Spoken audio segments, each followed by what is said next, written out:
Ayan, napakaganda po talaga ng simbahan ng mahal na Nuestra Señora de Salvacion dito po sa barangay na Putsukan, Lawang, Northern Samar. Dito po yan sa Batag Island. Marami pong dahilan kung bakit dinarayo po yung Batag Island. Dito din po matatagpuan ang parula ng Batag Island o ang tinatawag na Batag Lighthouse.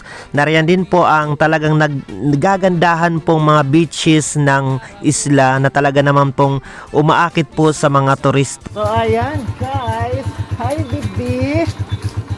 So ngayon po ay papunta pa kami ngayon sa barangay na Putsukan, Lawang, Northern Samar sa Batag Island. Nag-aeroplano po sana kami pero hindi pwede dahil mamadlos. At ayan mga guys, sa mga bago pa lamang sa aking channel, ito po muli ang inyong nag-iisang Maestro Waray, isa pong guro mula sa bayan ng Lawang, Northern Samar na maghatid sa inyo ng mga good vibes, masasayang kwentuhan at halakhakan.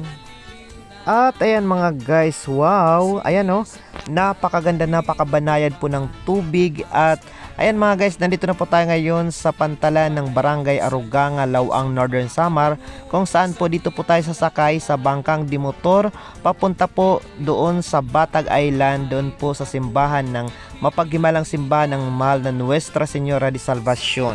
Para sa kalaman ng aking mga followers, ang simbahan po ng mahal na Nuestra Señora de Salvacion ay matatagpuan sa barangay na Putsukan, Lawang, Northern Samar, isa po sa mga barangay na bumubuo ng Batag Island. At dito po sa barangay na ito, dito po sa pantalan ng Barangay Aruganga, Lawang, Northern Samar, dito po sasakay ang lahat ng mga magnanais na pumunta doon at magsimba sa mahal na Nuestra Señora de Salvacion. At ayan mga guys, may mga pagkakataon lalo na po kapag pista po doon ay talagang dinudumog po ang pantalan na ito ng mga debuto ng mahal na Nuestra Señora de Salvacion, pati na rin po ng mga turista, mapalokal man o mga dayuhan. At ayan mga guys, biyahe na po tayo. Mula po dito sa pantalan ay bubunuin po natin ang humigit kumula mga 20 to 30 minutes po bago marating po yung Batag Island.